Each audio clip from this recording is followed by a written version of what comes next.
Kia ora, nā mai ki te whare. Welcome to The House, ko Louis Collins aho. This week at Parliament, the name of the game is scrutiny.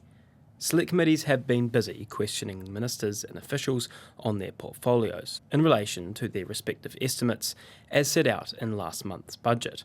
In that budget, $1.8 billion was allocated to foreign affairs for the 2025-26 financial year.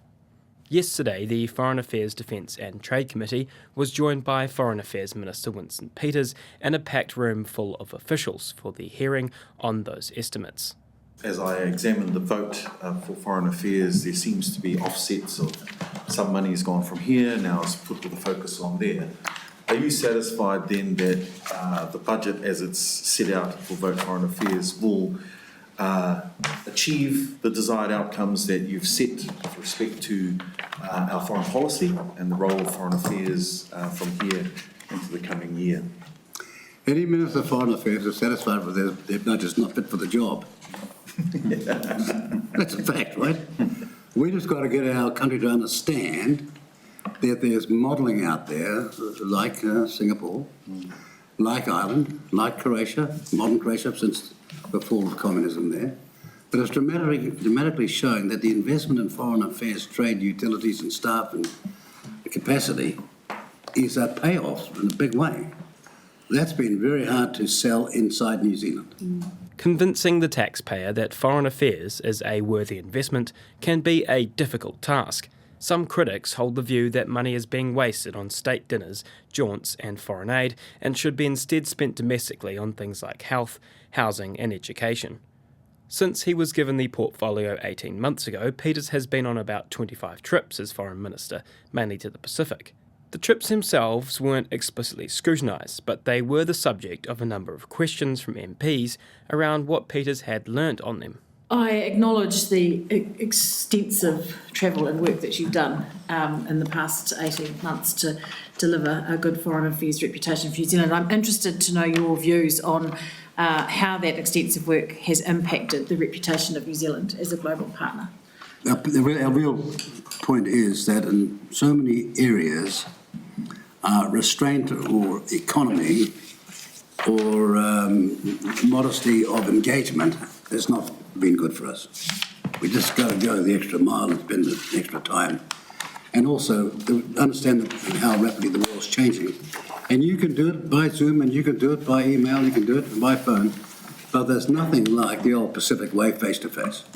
To keep scrutiny as effective and focused as possible, most select committees try and follow a predetermined agenda for each hearing with the minister.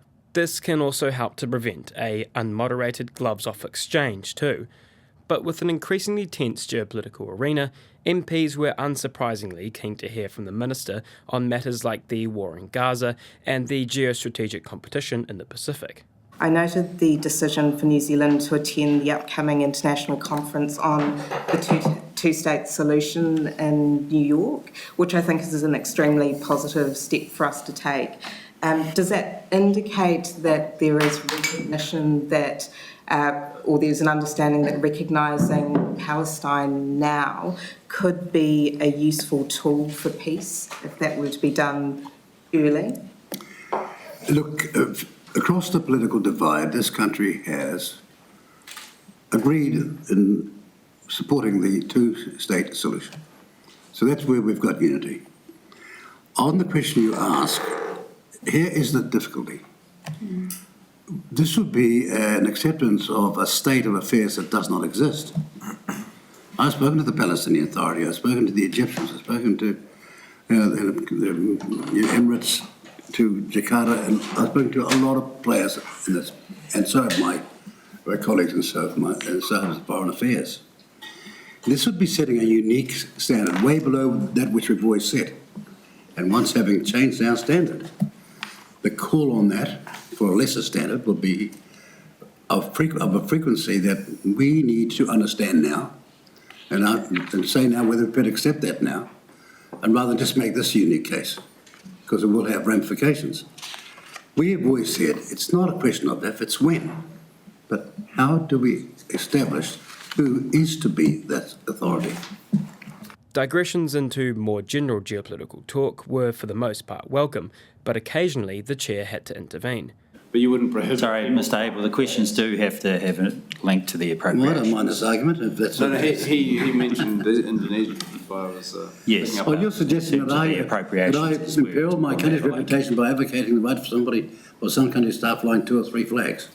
No, I mean, even if someone flies a flag, they can be arrested. You wouldn't expect that to be the circumstance in New Zealand. Sorry, where's the link to the appropriations? It was a link to the comment the Minister made about Indonesia. Yeah, but a comment about a country doesn't mean you can just ask anything in relation to that country. Sure.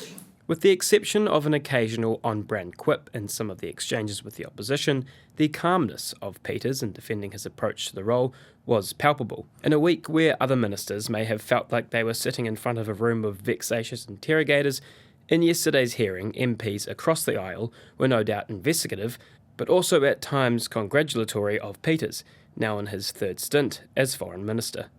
I te whakarongo koe ki te whare. You've been listening to The House, a programme made with funding from Parliament's Office of the Clerk. Matua.